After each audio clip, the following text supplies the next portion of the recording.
Elliot, you mentioned that there was a heavy Egyptian presence here. Yes. Now, the Egyptians, as we know from the Bible, worshiped many pagan deities. Yes, they did. And this was one of their centers of worship for those workers in those copper mines that you mentioned. That's right, for the workers and for the overseers. They may not have cared much about the workers. Yeah.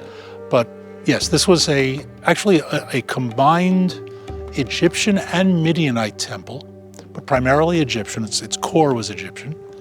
And the placement here possibly had to do with facing the east, having the sun rise into it.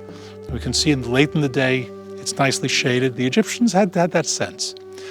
And up on the cliff above, on the face, is an engraving of the goddess Hathor, with a worshiper presenting her with a present.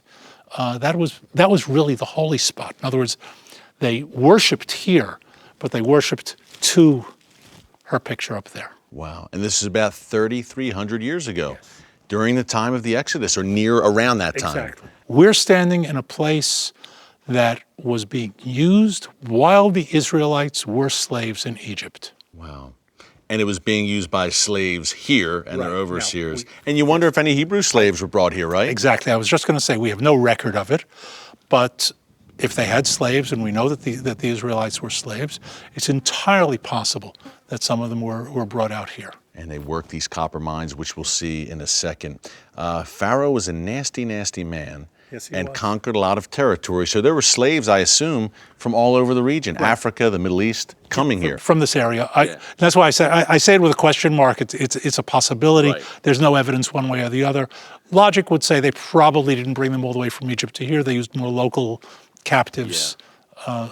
Keeping in mind also, being a slave, and we know this from Scripture and the way they treated the Hebrew slaves, killing a slave was no big deal as far as they were concerned, whether it was the Egyptian beating the slave that Moses saves in the beginning of Exodus, or just working them to death. Yeah. I mean, if you want to work someone to death, Elliot, this is the place to do it. Absolutely. You're in the middle of a harsh, unforgiving terrain here in the Negev desert. It gets up to 110 degrees Fahrenheit in the shade. That's right.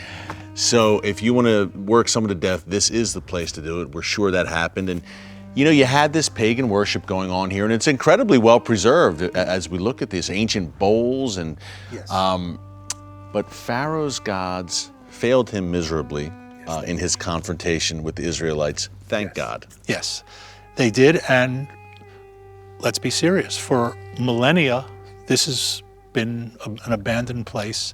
It's only with the return of the Jewish people to the land of Israel that we can look upon this place and say, you know what, they were here.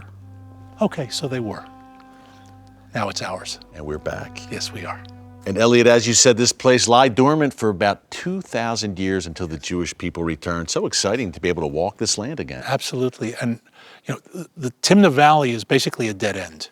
So abandoned here is in the real sense, because there are parts of it that had some caravans going through, but this is not a natural caravan route. There are other better valleys. Yeah. So abandoned for real. We're talking about nothing is going on here. Desolate. You can hear a pin drop here. We're the sound of our voices is the only sound here for miles and miles away. And it's paradoxically, it's only when the Jewish people return to their homeland that we can actually look at an Egyptian temple from 3,000 plus years ago and say, okay, they were here, but now we're here. That's right. And right now we're going to go to that Egyptian-run copper mine that you mentioned when things were really buzzing here in the desert some 3,500 years ago. Not in a good way, but it's fascinating. Let's go underground, Elliot, into those mines right now. Don't move. The copper mines coming up.